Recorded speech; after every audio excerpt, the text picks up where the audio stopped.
Tere! Mina olen Siisi. Ma sõidan 9 kuuks Aafrikasse, Uganda pealinna Kampalasse, et avada seal üks väike kohvik, mis pakub tööd erivajadustega noortele. Nagu te ilmselt teate, siis arenguprojektidel on sageli üks viga. Nimelt siis, kui projekti algatajad koju ära lähevad, jäävad kohalikud sama halba olukorda, nagu nad alguses olid. Teinekord veel halvemassegi, sest nad jäävad ootama uut abi. Kuid on ka teistsuguseid ettevõtmisi. Selliseid, kus abivajajatele antakse jahu asemel veski. Kohvik, mida mina käivitama lähen, töötab kasumit toova ettevõttena ning jääb Uganda erivajadustega noorte huvides töötama ka pärast seda, kui mina Aafrikast tagasi tulen.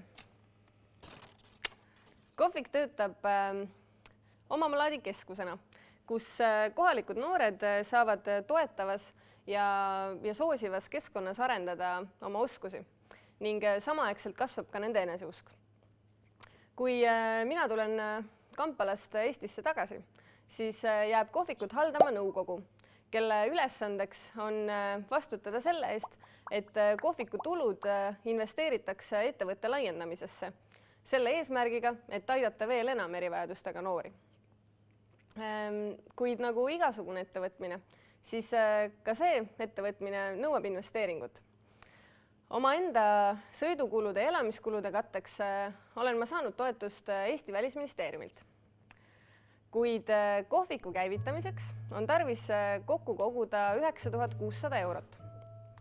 Sellest summast on praeguseks Eesti annetajate ja toetajate abil kogutud 6100 eurot, mis moodustab 60% vajaminevast summast.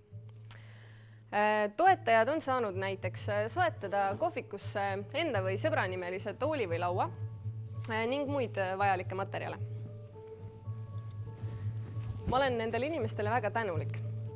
Kas te olete muuseas tähele pannud, et sageli ongi andmisrõõm sama suur kui saamisrõõm? Lisaks andmisrõõmule pakun mina teile ka võimalust investeerida alustavasse sotsiaalsesse ärisse kuumas Aafrikas, mille kasvu ja käekäiku saate te iganädalaselt jälgida minu blogi lugedes.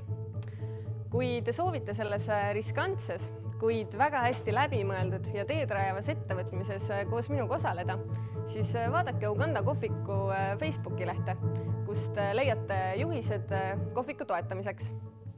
Paneme selle veski tööle!